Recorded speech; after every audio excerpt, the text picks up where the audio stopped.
Shalom. Renungan kali ini berjudul Tujuan Pentakosta, Pengantar dan Peringatan oleh Evangelis Lokamanya Prawiro. Tetapi kepada tiap-tiap orang dikaruniakan penyataan roh untuk kepentingan bersama. 1 Korintus 12 ayat 7. Kita sudah membahas tahap-tahap iman dan ketaatan yang melaluinya seseorang bisa menerima baptisan dalam Roh Kudus. Mengarah lebih jauh adalah pertanyaan praktikal, kenapa baptisan dalam Roh Kudus diberikan? Atau mengatakan dengan cara lain, hasil-hasil apa yang Allah ingin hasilkan dalam kehidupan orang percaya dengan membaptisnya dalam Roh Kudus? Sebelum memberi jawaban Alkitabiah atas pertanyaan ini, perlu menjernihkan salah paham umum yang sering menyulitkan orang-orang yang baru saja menerima baptisan dalam Roh Kudus dan menghalangi mereka menerima faedah-faedah dan berkat-berkat yang Allah sediakan bagi mereka melalui pengalaman ini.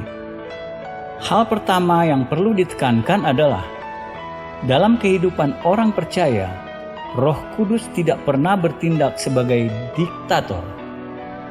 Ketika Yesus menjanjikan karunia Roh Kudus kepada murid-muridnya, Ia berbicara mengenainya sebagai penolong, penghibur, atau penasihat. Roh Kudus selalu membatasi dirinya dalam batas-batas ini. Ia tidak pernah merebut kehendak atau kepribadian orang percaya.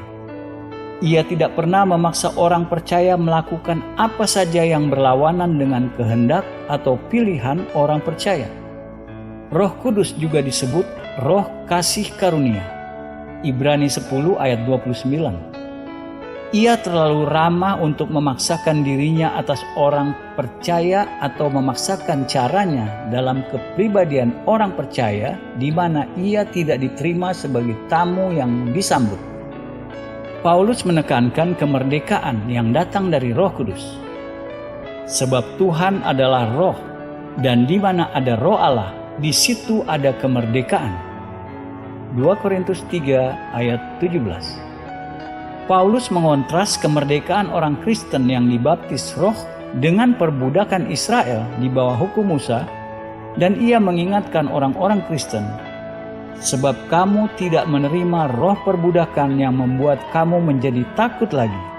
Roma 8 ayat 15. Oleh karenanya, sejauh mana orang percaya dengan sukarela berserah kepada Roh Kudus dan menerima kendali dan pengarahannya, sejauh mana Roh Kudus akan mengendalikan dan mengarahkan orang percaya tersebut.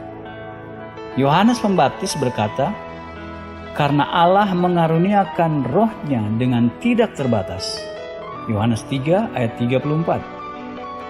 Ukurannya bukan seberapa yang diberikan Allah, namun bagaimana penerimaan kita.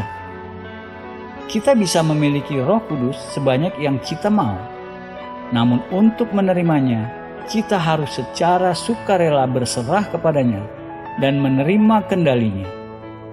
Ia tidak akan pernah memaksa kita melakukan apapun yang berlawanan dengan kehendak kita. Beberapa orang percaya membuat kesalahan ketika mencari baptisan dalam Roh Kudus. Mereka membayangkan Roh Kudus akan menggerakkan mereka sedemikian rupa dengan kekuatan sehingga mereka dipaksa berbicara dengan bahasa lidah di luar kehendak mereka. Namun ini tidak benar. Perhatikan pengalaman murid-murid pertama pada hari Pentakosta seperti dicatat dalam Kisah Para Rasul 2 ayat 4. Maka penuhlah mereka dengan Roh Kudus, lalu mereka mulai berkata-kata dalam bahasa-bahasa lain seperti yang diberikan oleh Roh itu kepada mereka untuk mengatakannya. Murid-muridlah yang pertama memulai berbicara sendiri, dan lalu Roh Kudus memberi kepada mereka ucapan untuk mengatakannya. Jika murid-murid tidak secara sukarela memulai berbicara, Roh Kudus tidak akan memberi mereka ucapan untuk dikatakan.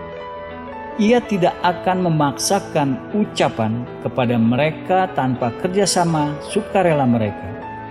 Dalam hal ini, untuk berbicara dalam bahasa-bahasa lain harus ada kerjasama antara orang percaya dan Roh Kudus. Dua arah hubungan antara Roh Kudus dan orang percaya bisa disimpulkan sebagai berikut. Orang percaya tidak bisa melakukannya tanpa Roh Kudus. Roh Kudus tidak akan melakukannya tanpa orang percaya. Kerjasama dengan Roh Kudus ini penting bahkan setelah menerima baptisan dalam Roh Kudus. Di sini lagi beberapa orang percaya membuat kesalahan besar dengan berpikir, setelah mereka menerima baptisan awal kepenuhan Roh Kudus dengan bukti berbicara dalam bahasa roh, setelah itu Roh Kudus akan otomatis melakukan kendali atas seluruh diri mereka tanpa respons atau kerjasama di pihak mereka. Ini tidak benar. Kita sudah mengutip Paulus berkata, sebab Tuhan adalah roh.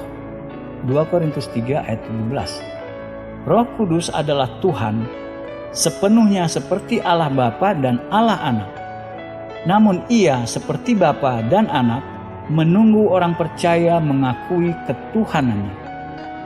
Untuk membuat ketuhanan roh realitas yang efektif dalam hidup orang percaya sehari-hari, ia harus terus-menerus menyerahkan setiap bagian dari kepribadiannya dan kehidupannya kepada kendali roh.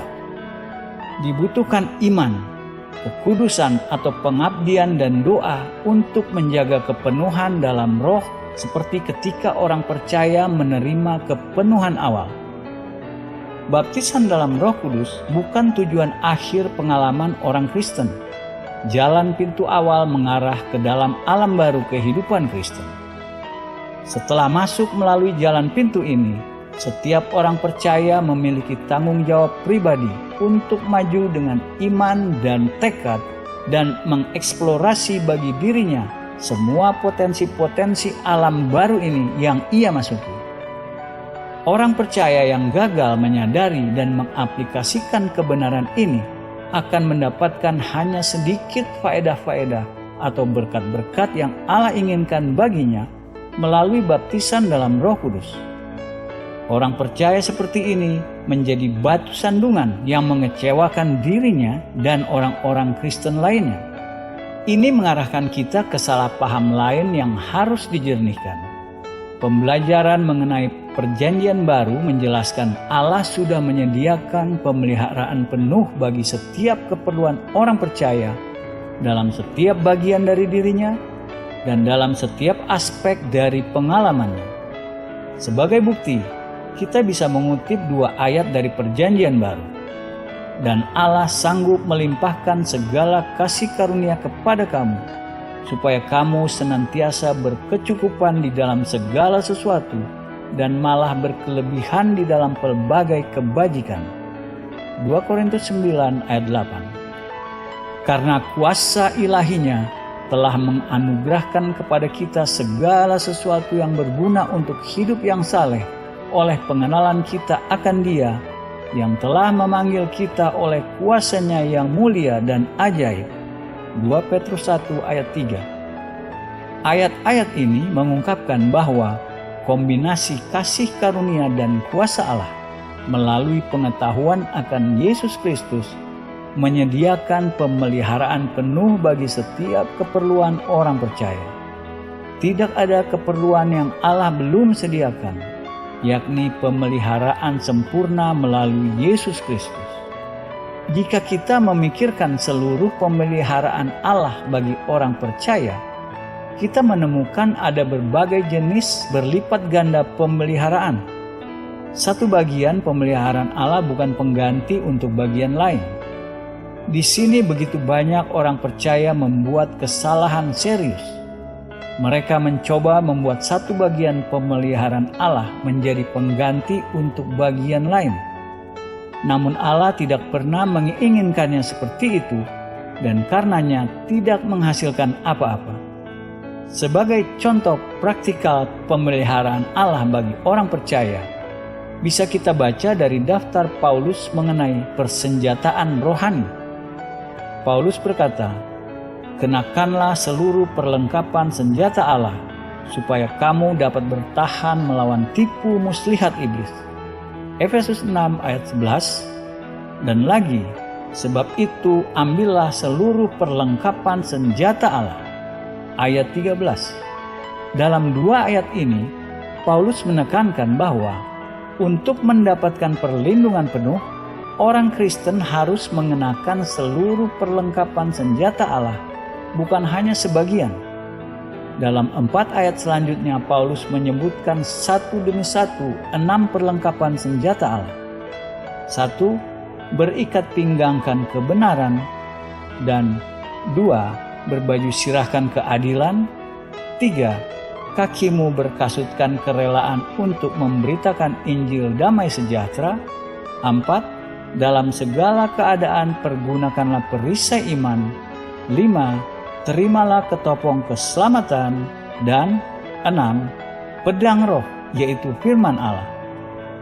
Orang Kristen yang mengenakan semua 6 persenjataan ini akan terlindung sepenuhnya dari atas kepala sampai tapak kaki. Namun jika ia mengabaikan hanya satu bagian saja dari persenjataan ini, ia tidak memiliki perlindungan lengkap. Sebagai contoh, jika seorang Kristen mengenakan semua 5 persenjataan namun mengabaikan ketopong keselamatan atau topi baja yang melindungi kepala atau pikiran, kemungkinan ia akan cedera di kepala atau pikiran. Begitu mengalami cedera di kepala atau pikiran, kemampuan dia untuk menggunakan sisa persenjataan Allah lainnya terganggu. Sebaliknya, orang Kristen bisa memakai topi baja dan seluruh persenjataan untuk melindungi tubuh, namun mengabaikan kasut atau sepatu untuk berjalan memberitakan Injil. Ia tidak memiliki cara untuk menahan musuh di kejauhan atau melakukan penyerangan untuk melawannya. Kita melihat karenanya bahwa untuk memperoleh perlindungan penuh, seorang Kristen harus mengenakan semua 6 persenjataan yang Allah sediakan. Ia tidak bisa mengabaikan satu yang mana saja dan berharap satu yang lainnya menjadi pengganti. Allah tidak menginginkan cara itu. Ia sudah menyediakan seperangkat persenjataan lengkap, dan ia mengharapkan orang Kristen mengenakan semuanya. Prinsip yang sama diaplikasikan dalam pemeliharaan Allah bagi orang Kristen. Epafras berdoa agar orang-orang Kristen di Kolose berdiri teguh sebagai orang-orang yang dewasa dan yang berkeyakinan penuh dengan segala hal yang dikehendaki Allah. Kolose 4 ayat 12. Agar berdiri teguh dalam kepenuhan kehendak Allah, seorang Kristen harus menggunakan semua yang Allah sediakan melalui Kristus.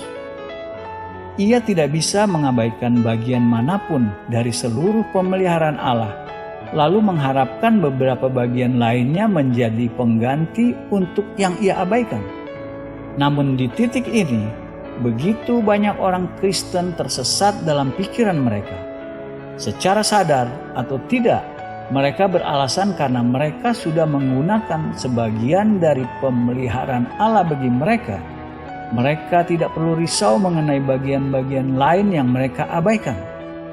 Sebagai contoh, beberapa orang Kristen menekankan untuk bersaksi dengan berkata-kata, namun melalaikan aspek-aspek praktikal kehidupan Kristen sehari-hari. Sebaliknya, orang-orang Kristen lain berhati-hati mengenai perilaku mereka, namun gagal bersaksi secara terbuka kepada teman-teman dan tetangga-tetangga mereka. Setiap tipe dari orang-orang Kristen ini cenderung mengkritik atau memandang rendah yang lain.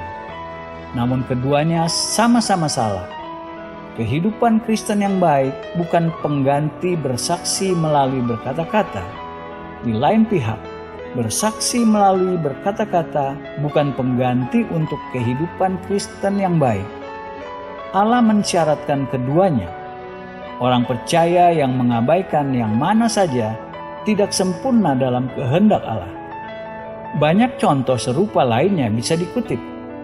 Sebagai contoh, beberapa orang percaya menaruh penekanan pada karunia-karunia spiritual tetapi mengabaikan buah spiritual. Orang-orang lain menaruh penekanan mereka pada buah spiritual tetapi tidak menunjukkan usaha mencari karunia-karunia spiritual. Paulus berkata, "Kejarlah kasih itu," atau buah spiritual, "dan usahakanlah dirimu memperoleh karunia-karunia roh." 1 Korintus 14 ayat pertama. Dengan kata lain, Allah mensyaratkan keduanya, karunia-karunia spiritual dan buah spiritual. Karunia-karunia bukan pengganti buah, dan buah bukan pengganti karunia-karunia. Lagi, dalam mempresentasikan Injil, ada orang-orang yang menekankan hanya fakta-fakta pengetahuan masa lalu dan takdir Allah. Orang-orang lain mempresentasikan hanya teks-teks yang berhubungan dengan kehendak bebas manusia. Sering dua alur pendekatan ini mengarah kepada konflik doktrinal. Namun jika salah satu dari keduanya berdiri sendiri, tidak lengkap dan bahkan menyesatkan. Seluruh rencana keselamatan mengandung ruang untuk keduanya, predestinasi Allah dan kebebasan memilih manusia. Salah menekankan salah satu dari keduanya. Prinsip ini diaplikasikan juga pada baptisan dalam Roh Kudus. Bagi orang-orang percaya yang dengan tulus berhasrat masuk ke dalam seluruh kepenuhan kehidupan Kristen berkemenangan dan bermanfaat, baptisan Roh Kudus adalah penolong satu-satunya terbesar yang Allah sediakan. Namun bukan pengganti kewajiban atau pengalaman utama Kristen. Sebagai contoh, baptisan dalam Roh bukan pengganti belajar Alkitab secara pribadi dan reguler, atau pengganti kehidupan kudus sehari-hari, atau pengganti penyangkalan diri, atau pengganti kesetiaan beribadah dalam gereja yang berpikiran spiritual. Seorang percaya yang setia dalam semua aspek lain kehidupan Kristen, namun yang belum menerima baptisan dalam Roh Kudus, kemungkinan akan membuktikan sebagai orang Kristen yang lebih efektif dibandingkan seorang yang sudah dibaptis dalam Roh Kudus, namun yang mengabaikan aspek-aspek lain kehidupan Kristen. Di lain pihak, jika orang percaya yang sudah setia dalam kewajiban-kewajiban lain menerima baptisan dalam Roh Kudus, ia akan langsung menemukan bahwa faedah-faedah dan efektivitas dari semua aktivitas-aktivitas lainnya akan diperkaya dan ditambahkan melalui pengalaman baru. Maka kita melihat baptisan dalam Roh Kudus bukan hanya fenomena luar biasa dan terisolasi yang bisa dipisahkan dari seluruh konteks pengalaman dan kewajiban Kristen seperti diungkapkan dalam Perjanjian Baru. Sebaliknya, baptisan dalam Roh Kudus hanya akan menghasilkan faedah-faedah dan berkat-berkat yang Allah maksudkan ketika digabung bersama dalam pelayanan aktif Kristen dengan semua bagian-bagian utama dari seluruh pemeliharaan Allah bagi orang percaya. Diisolasi dari semua pelayanan dan kehidupan Kristen, kehilangan signifikansi sejatinya dan gagal mencapai tujuan sejatinya. Sebetulnya, mencari baptisan dalam Roh Kudus tanpa dengan tulus bertujuan menggunakan kuasa yang diterima dalam pelayanan Alkitabiah untuk Kristus sangat berbahaya. Alasannya, baptisan dalam Roh tidak hanya mengarahkan ke dalam alam berkat spiritual baru, mengarahkan juga ke dalam alam konflik spiritual baru. Sebagai akibat logikal, bertambahnya kuasa dari Allah akan selalu mengakibatkan bertambahnya oposisi dari Satan. Orang Kristen yang menggunakan dengan bijaksana kuasa Alkitabiah yang diterima melalui baptisan dalam Roh akan berada dalam posisi menghadapi oposisi Satan yang meningkat. Di lain pihak, orang Kristen yang menerima baptisan dalam Roh namun mengabaikan aspek-aspek lain dari kewajiban Kristen akan mendapatkan dirinya dalam posisi sangat berbahaya. Ia akan menemukan bahwa baptisan dalam Roh membuka kodrat spiritualnya, ke bentuk-bentuk baru serangan atau tekanan satanik. Namun ia tidak memiliki cara-cara yang Allah tetapkan untuk membedakan kodrat serangan Satan dan mempertahankan diri terhadapnya.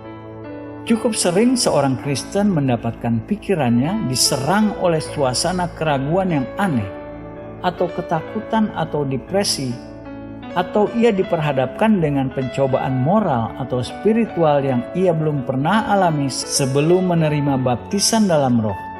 Kecuali ia diperingati dan dipersenjatai sebelumnya untuk menghadapi bentuk-bentuk baru serangan satanik ini, ia bisa dengan mudah kalah oleh tipu muslihat dan serangan gencar musuh dan jatuh ke tingkat spiritual lebih rendah dibanding sebelum ia masuk ke alam baru konflik ini.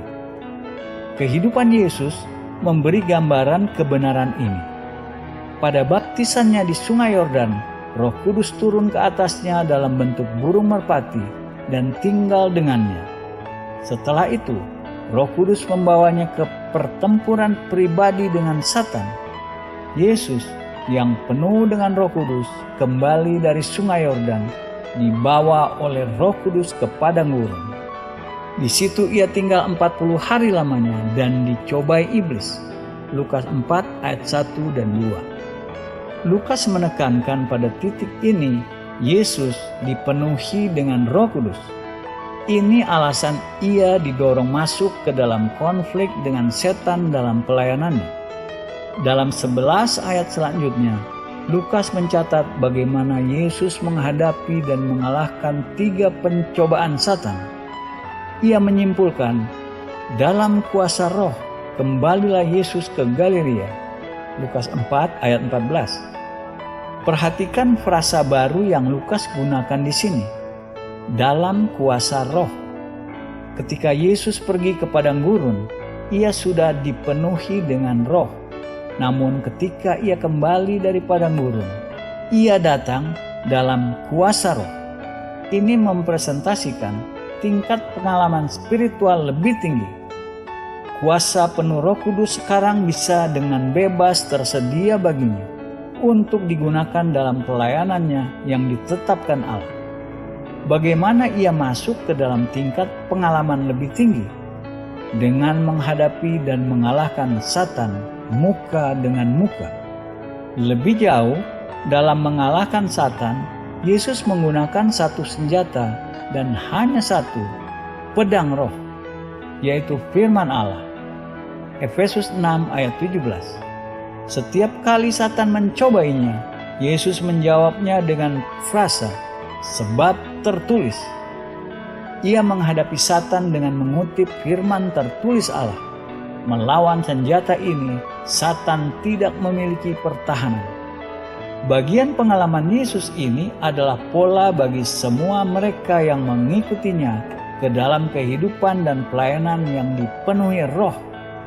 Dalam kehidupan setiap orang percaya, tujuan Allah yang tidak berubah bahwa kepenuhan Roh Kudus harus digabung bersama dengan penggunaan efektif reguler firman Allah. Hanya dengan cara-cara ini, orang percaya bisa mengharapkan kemenangan dalam konflik spiritual baru. Karena firman Allah disebut pedang Roh, berarti orang percaya yang tidak menggunakan firman Allah secara otomatis menghilangkan senjata utama Roh Kudus yang ia ingin gunakan mewakili orang percaya. Akibatnya, seluruh perlindungan spiritual orang percaya tidak cukup. Di lain pihak, orang percaya yang pada tahap ini mempelajari dan mengaplikasikan firman Allah akan mendapatkan senjata ini, mewakilinya dengan kuasa dan hikmat yang jauh lebih besar dari dirinya, kuasa dan hikmat Roh Kudus sendiri. Amin.